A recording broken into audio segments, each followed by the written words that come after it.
you know, it's such a exciting time to be a Predator fan. I feel like it's something they've been waiting on for a long time.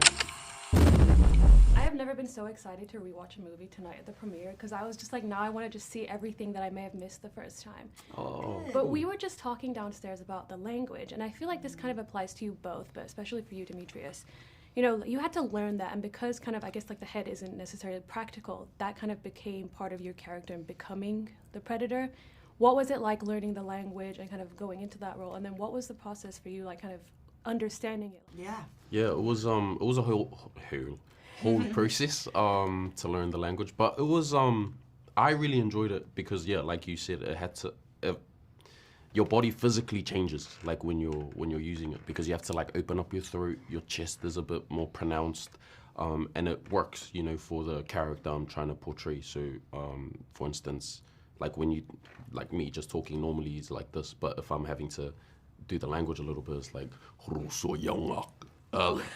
know what I mean? Like it opens everything. Okay. So it's it was really fun. It was challenging. Elle had to do her lines in Yautja as well and try and understand what I was saying. So she did really well.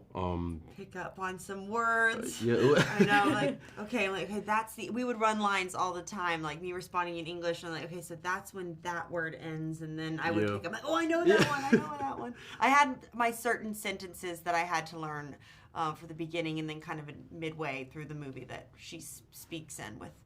Before she turns on the universal translation. And I'm like, whew, I worked with Brenton, who created the language, and did it kind of phonetically for me. I spelled it out, so. Yeah, it's really cool because it's part of the world building, you know. Now, I do want to ask, you know, in the movie, without spoiling it, we kind of learned that, like, helping someone and a good act goes a long way, and you never know how that will then repay you later on. Is there anything that you've both kind of, like, bless you, sorry, that you both may have, like, experienced in life similar to that you don't mind sharing? Helping someone and then kind of like coming back to you. Good, like good karma. Yeah. Then I guess in a way. I believe in that. I believe in that as well. Yeah, I mean.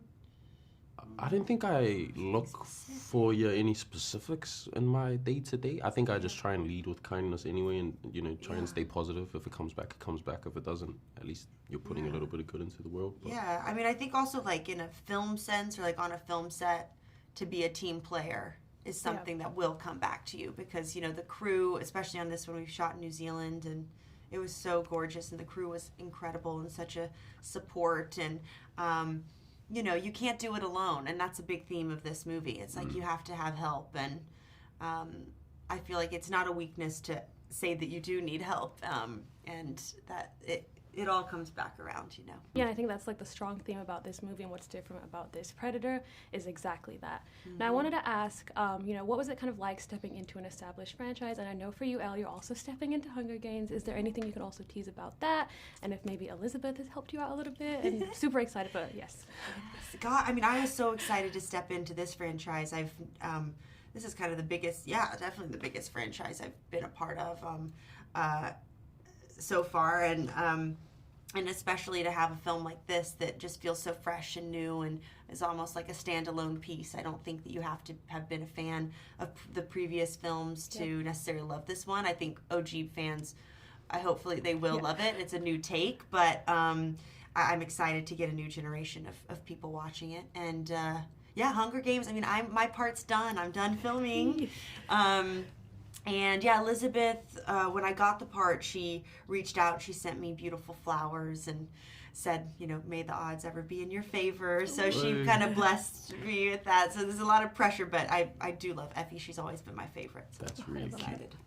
Yeah, I was excited. It's, you know, it's an iconic character that like, it's, I don't know, it's such a, like I was saying before, it's a 40-year franchise, you know, it's been around for so long, like, a whole generation has coming on, and there's a whole new generation now that has no idea what Predator is, or they might have an idea, but I think what's really cool about this film in particular is Dan's able to take something so iconic, but, you know, have his little twist on it. He's still staying true to what Predator fans love, you know, and what they originally fell in love with the originals and all the ones that followed.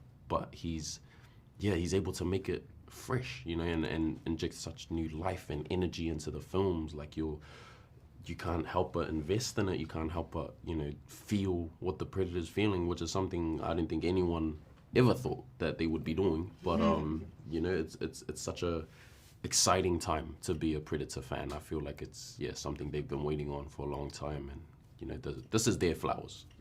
You know, this film.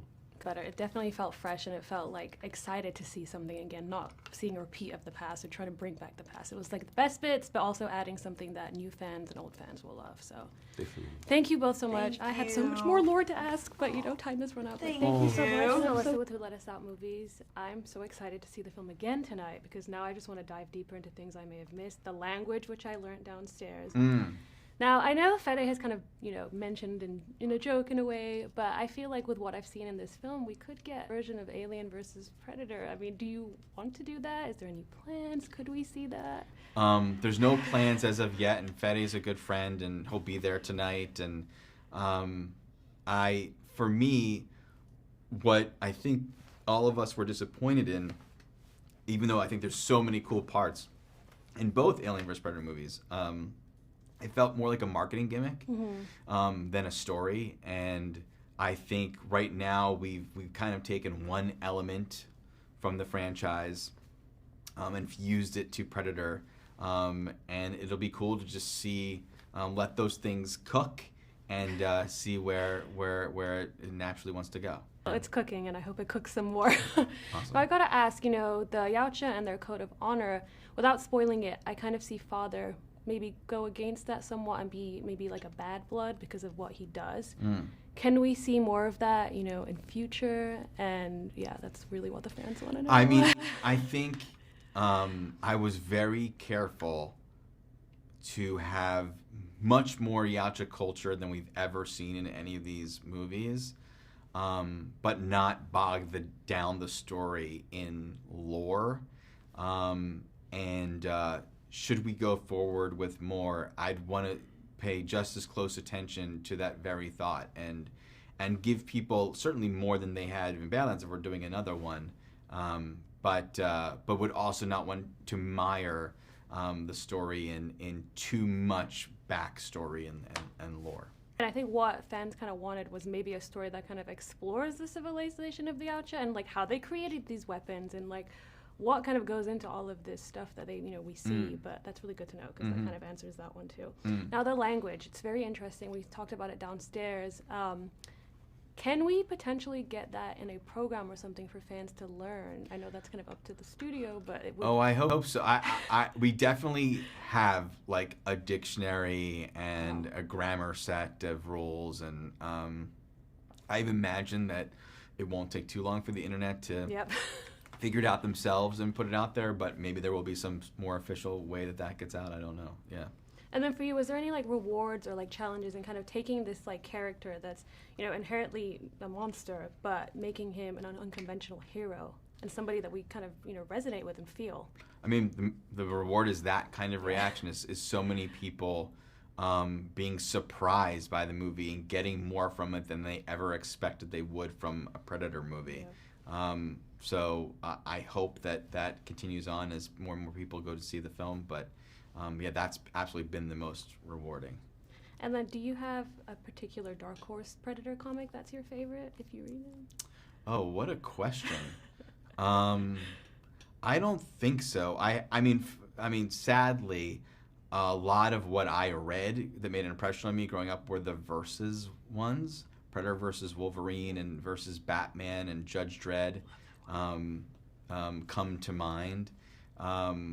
But yeah, I mean, those I'd have to say favorite-wise, because they were like whatever it is a kid and they're the most sticky and made an impression. Everything else, there's no like individual issue. Everything has been grabbing stuff that is cool from that or that, and even from the books and yeah. And then I want to kind of talk about I think the CG that was used for the head, correct? Because obviously you can't use practical for all of the movements and all of that, but what steps were taken to kind of make sure it looked as good as it did and almost looked like it was practical? Yeah, I mean, I think the single biggest idea that helped it look as good as it did was not having the entire head be computer generated and trying to recreate alien flesh with visual effects, was actually to have him almost entirely in the suit and have just the face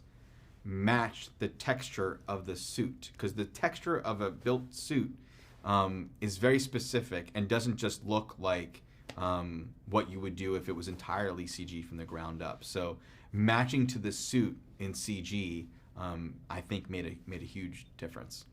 Well, thank you. I have so much more lore and so much questions, but I'm excited, and I know the fans are happy, and I just hope we keep cooking. Awesome. Thank Me you too. so much. Thank you so much.